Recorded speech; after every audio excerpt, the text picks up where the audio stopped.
Hello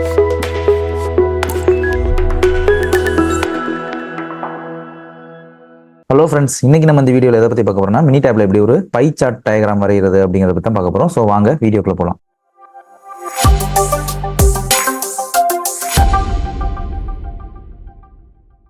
first என்னோட சிஸ்டத்தில் ஃபைலில் ஓப்பன் அப்படிங்கிறதுக்கு போய்க்கிறேன். நான் ஆல்ரெடி டேட்டாவை சேவ் பண்ணி வச்சுக்கிறேன், மினி டேப்ல போட்டு சேவ் பண்ணி வச்சுக்கிறேன்.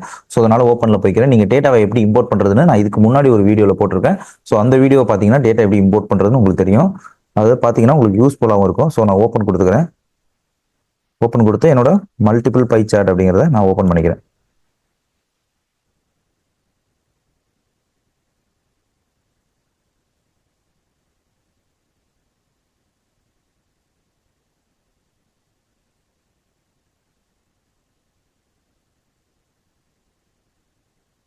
எனக்கு தெரிஞ்ச என் ஃப்ரெண்டோட ஒரு கார் ஷோரூம் ஒரு 5 டிஸ்ட்ரிக்ட்ல இருக்குது. ஸோ அவனோட கார் ஷோரூமோட சேல்ஸ் டேட்டாவை தான் நான் வாங்கியிருக்கேன். அதாவது ஜூலை மாதம், அதாவது போன மாதத்தோட சேல்ஸ் டேட்டாவை தான் நான் அவன்கிட்ட வாங்கியிருக்கேன். ஸோ ஒரு டிஸ்ட்ரிக்ட்லையும் ஒரு மாடல் எவ்வளோ சேல் ஆயிருக்கு அப்படிங்கிறத அவன் எனக்கு கேட்டிருந்தான். எனக்கு எப்படி இதை பார்க்குறதுன்னு ஒரு சார்ட் பை சார்ட் ரெடி பண்ணி கொடுறா அப்படின்னு சொல்லி கேட்டிருந்தான்.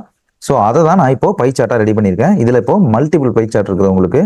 ஸோ நான் இதை ஃபர்ஸ்ட் எப்படி இது மாதிரி ஒரு பை சார்ட் எப்படி கொண்டு வரதுன்னு உங்களுக்கு நான் காட்டுறேன். இதை ஃபர்ஸ்ட் நான் டிலீட் பண்ணிக்கிறேன்.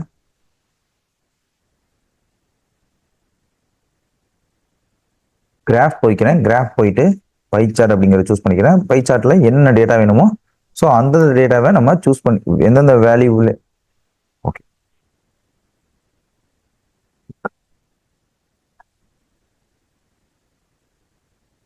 ஓகே அந்த மாதிரி எப்படி ஒரு சார்ட் பை சார்ட் கிரியேட் பண்றது அப்படிங்கிறத பற்றி தான் இந்த வீடியோவில் பார்க்க போறோம்.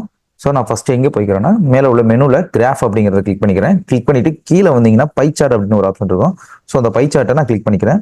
கிளிக் பண்ணிட்டு இதுல என்னென்ன கேட்டகரி வேல்யூ வேணுமோ அந்த வேல்யூ எல்லாத்தையும் நம்ம சூஸ் பண்ணி இந்த கேட்டகரிக்கல் வேல்யூஸ்ல நம்ம கொண்டு வரணும். ஸோ அதுக்கு ஃபர்ஸ்ட் ஆல்ரெடி ரெண்டு காலம் சூஸ் ஆகிருக்கு. நான் அதை ரிமூவ் பண்ணிக்கிறேன். ரிமூவ் பண்ணிட்டு எனக்கு லொக்கேஷன் வைஸும் வேணும். ஸோ அதனால லொக்கேஷனை சூஸ் பண்ணிக்கிறேன். அடுத்து எனக்கு மாடல் வைஸ் வேணும். ஸோ மாடல் வைஸை நான் சூஸ் பண்ணிக்கிறேன். சூஸ் பண்ணிட்டு அடுத்ததா எனக்கு வரப்போற அந்த பை சார்ட்ல எனக்கு ஸ்லைஸ்ல அந்த ஒரு ஸ்லைஸோட வேல்யூ என்னன்னு தெரிஞ்சிருக்கணும், எத்தனை பர்சன்டேஜ்னு, தென் அது என்ன கேட்டகரி அப்படின்னு தெரிஞ்சுக்கணும். ஸோ அதுக்காக அதோட லேபிள்ஸ்ல போயிட்டு ஸ்லைஸ் லேபிள்ஸ்ல நான் கேட்டகரி நேமை சூஸ் பண்ணிக்கிறேன், ஃப்ரீக்வன்சியும் சூஸ் பண்ணிக்கிறேன், தென் பர்சன்டேஜ் அதை எத்தனை பர்சன்டேஜ்னு சொல்லி அதையும் சூஸ் பண்ணிக்கிறேன். சூஸ் பண்ணிட்டு ஓகே கொடுத்துக்கிறேன். கொடுத்துட்டு கிளிக் ஆன் ஓகே. ஓகே கொடுத்தோன்னு பார்த்தீங்கன்னா இப்போ எனக்கு ஒரு பை சார்ட் வந்துருச்சு. இதில் பார்த்தீங்கன்னா திருச்சியில் 20%, சென்னையில் 53%, கோயம்புத்தூர்ல 17%, மதுரையில் 19%, தஞ்சாவூர்ல 19%. இப்போ என் ஃப்ரெண்டோட கார் ஷோரூம்ல அவனோட அஞ்சு பிரான்ச்சஸ்ல எந்த பிரான்ச் அதிகமாக சேல் ஆயிருக்குன்னு பார்த்தீங்கன்னா சென்னை பிரான்ச்சில் அதிகமாக சேல் ஆயிருக்கு. அதுக்கு அடுத்தது பார்த்தீங்கன்னா நம்மளோட திருச்சி பிரான்ச்சு, அதுக்கு அடுத்து கோயம்புத்தூர், அதுக்கு அடுத்து தஞ்சாவூர், மதுரை, அதுக்கப்புறம் தான் கோயம்புத்தூர். ஓகே, ஸோ இந்த பை சார்ட்டை எப்படி மல்டிபிள் பை சார்ட்டை நான் கொண்டு வரது அப்படிங்கிறத உங்களுக்கு காட்டுறேன். அதாவது ஒரு மாடல் வைஸ் லொக்கேஷன் எப்படி சூஸ் பண்றது, லொக்கேஷன் வைஸ் எப்படி கொண்டு வரது அப்படிங்கிறத காட்டுறேன். ஓகே, பை சார்ட்டை சூஸ் பண்ணிட்டு எடிட் லாஸ்ட் டயலாக் அப்படிங்கிற ஆப்ஷனை சூஸ் பண்ணிக்கோங்க. சூஸ் பண்ணீங்கன்னா இந்த பை சார்ட் கிரியேட் பண்ணும்போது வந்து அந்த பை சார்ட்டோட டயலாக் பாக்ஸ் உங்களுக்கு ஓப்பன் ஆகும். அந்த டயலாக் பாக்ஸ்ல மல்டிபிள் கிராப்ஸ் அப்படின்னு சொல்லிட்டு ஒரு ஆப்ஷன் இருக்கும்.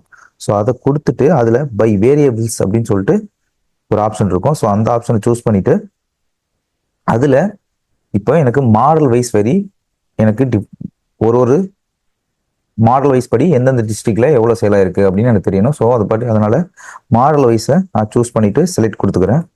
செலக்ட் கொடுத்துட்டு ஓகே கொடுக்குறேன். ஓகே கொடுத்த உடனே திருப்பி கீழே வந்து மறுபடியும் ஓகே. இப்போ பார்த்தீங்கன்னா பொலிரோ, ஸ்கார்பியோ, தாரு, ஸோ ஒரு மாடலும் ஒரு டிஸ்ட்ரிக்ட்ல எவ்வளவு சேல் ஆயிருக்கு அப்படிங்கிறத அப்படிங்கிற பை சார்ட்டை நான் இப்போ வந்திருக்கேன்.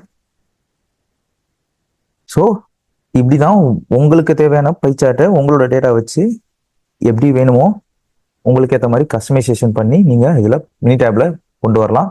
ஓகே ஃப்ரெண்ட்ஸ், இந்த வீடியோல எப்படி நம்ம சிங்கிள் டேட்டா வச்சு பை சார்ட் கிரியேட் பண்றது, தென் ரெண்டு டேட்டாவை வச்சு எப்படி ஒரு பை சார்ட் கிரியேட் பண்றது, அடுத்து மல்டிபிள் பை சார்ட் எப்படி கிரியேட் பண்றது அப்படிங்கிறத பத்தி பார்த்தோம். தேங்க்யூ.